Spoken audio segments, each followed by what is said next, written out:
few months ago, I stumbled upon a game I grew to adore that I never thought was for me at a first glance. This game being Sea of Thieves. Never had I felt such a sense of adventure, danger, and satisfaction, all from my ability to manage my own ship. My friends and I would form a crew and blast some epic pirate music as we chased down piles of treasure, battled sea monsters, and went toe-to-toe with other players on the high seas. And I can still tell stories about the close battles, tight ship maneuvers, or just the humorous moments that arose. This game reminds me of Dungeons & Dragons in a way, because of the memories I've made from my own unique experiences and decisions. The game creates an environment where you have full control while not being overwhelmed. This drives me to talk about how much I adore Sea of Thieves and how it gives you the resources to get creative. First of all, let me give a brief rundown on the first aspect of this game: movement. Every ship has sails, an anchor, and a wheel. You can lower the sails to catch more wind and adjust them towards the direction the wind is blowing. However, the lower the sails, the less precise turning will be. Larger ships have more sails, thus can be faster in the wind, though this means a higher level of management from your crew. And on the contrary, smaller ships are more flexible and faster against the wind, but have limited speed while in the wind. Pretty standard stuff. This creates a level of micromanagement where you and your fellow pirates will constantly need to be lowering, trimming, and adjusting sails to make sure the ship can travel effectively. Docking your vessel becomes an art form as you learn the motions of when to trim sails and when to trim the anchor, after many failed attempts. What this means is you have absolute full control over your ship. Sailing comes down to the skill of the crew alone, and is something you master with practice and experience, like how it should be. The benefit of this kind of movement is that it's engaging the entire time. Active participation is required just to keep the ship on the right course, meaning sailing never really gets stale, which is extremely impressive. The motions may be repetitive, but you have full control, so it feels more like a responsibility. Now, let's leave the shallows and head into deeper water. Let's talk about the next aspect: maintenance. On top of managing the ship's movement, chances are you'll be taking damage from cannon fire at some point, whether it's from an island, NPC ships, or other players. Keeping your ship above water is another consequential chapter in this venture for plunder. When you're hit by a cannonball, there'll be a breach, which requires some wood to patch up. If this hole isn't repaired, sure enough, it'll start leaking when it's submerged. The more holes, the faster the water will pour in. You can bail out the water in the hole, but if there's still a breach, it'll keep filling up.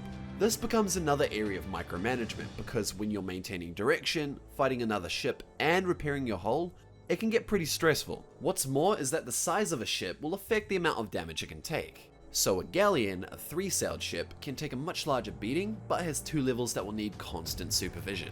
And if the water rises above the bottom level of the holes in the second level will start leaking too, which, well, will cause the ship to sink at a pretty alarming rate. And this is just the tip of the iceberg of maintenance. Other elements like a damaged capstan, fireballs, and a broken mast really do keep you on your toes during the midst of battle. The great thing about these high levels of stress and panic-induced moments is much the same as with movement. You have full control. There's no automatic fix or self-automation at play. There'll be times where one person will be focused on repairs, and at other times the whole crew will be down below bailing out water and nailing planks over holes. Yet, maintaining your ship never feels overwhelming, and it's a perfect blend of control without too much as to intimidate you. Now, here's where things get exciting. Let's talk about combat. This is where Sea of Thieves shines. With the basic level stuff out of the way, ship combat is where the game really lets you grip the wheel and give the battle your own unique spin. There's a notably even playing field with ship combat, the only things affecting the odds being the size of your crew and ship, and the supplies which you find on various islands. A larger crew allows you to manage more things, but doesn't necessarily guarantee victory. A larger ship can deal and take more damage, but a smaller ship can still win a battle. Now, the external elements may be relatively even, but the inherent aspects that arise from experience are what truly sets a crew apart. Let me illustrate with an example. A very common strategy for the slightly more experienced players is to take a barrel of gunpowder and climb aboard the enemy ship. There is a multitude of ways to achieve this, but once you're on board, take it down below deck and kamikaze yourself, along with their ship. It is extremely effective and can sometimes outright win a battle. This is how Sea of Thieves sets itself apart, with creativity. Got a bucket of your own puke? Well, chuck it on the enemy before striking him down, which is in fact a real strategy called the tactical chunder. Out of cannonballs but got plenty of wood? ram their ship, and then steal their cannonballs. The list of examples goes on and on, but it illustrates why ship battles are easily my favourite part of Sea of Thieves. The clash between vessels is as interesting as you make it, and the great thing is, it's actually optimal to use these kinds of strategies in battle. Your biggest asset is your creativity and innovation, on top of your experience. Your ability to win battles completely comes down to your skill, your control over your ship, and your ability to improvise with the tools at your disposal. There's nothing quite like pulling off a tactical maneuver mid-battle, such as sailing behind some rocks mid-chase, pulling off a stealthy anchor turn, and charging back out guns a-blazing.